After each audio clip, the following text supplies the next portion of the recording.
காலைதோறும் புதியவை. பகைமையை வெறுக்கிற தேவன். ஜனவரி 24. கொலை செய்யாதிருப்பாயாக.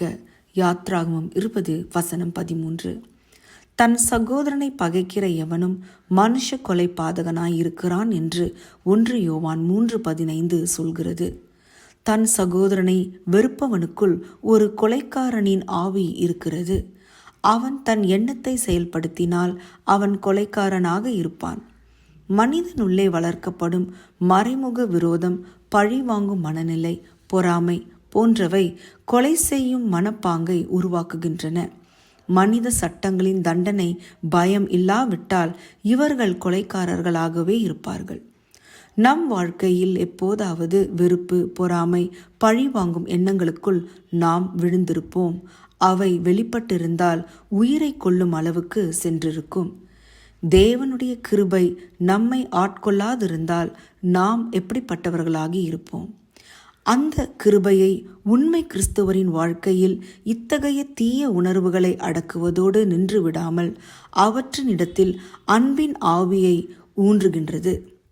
6வது கட்டளை இனி ஒரு கட்டளை மட்டுமல்ல, அது மாற்றமடைந்த இதயத்திற்கான வாக்குறுதியும் ஆகிறது. அமைதியும் இரக்கமும் நிறைந்த வாழ்க்கைக்கான அழைப்பாகிறது. இது வன்முறையை தவிர்ப்பதற்கான கட்டளை அல்ல, மாறாக அமைதி, மன்னிப்பு, அன்பை மதிக்கும் இதயத்தை வளர்ப்பதற்கான அழைப்பாகும். தேவனால் இதை செய்ய முடியும். வடகிழக்கு இந்தியாவில் பில்டாஷ் சாங்கமா என்ற கிறிஸ்தவர் இருந்தார். அவருக்கு அட்வென்டிஸ்டுகளை பிடிக்காது. ஆனால் அட்வென்டிஸ்ட் பள்ளி ஒன்றில் தனது மகள்களை சேர்த்தார். சில ஆண்டுகளில் அவர்கள் ஞானஸ்நானம் பெற்றுவிட்டார்கள். இதனால் அவர் இன்னமும் அதிக கோபம் அடைந்தார். பின்னர் ஒரு அட்வென்டிஸ்ட் ஊழியர் அவர் வீட்டில் தங்க அனுமதி கேட்டார். ஆரம்பத்தில் பில்டாஷுக்கு மனம் விரும்பவில்லை. ஊழியரின் பணிவும் அன்பும் பில்டாஷின் இதயத்தை தொட்டது. பில்டாஷுக்கு ஊழியர் வேதாகமம் பாடம் நடத்தினார்.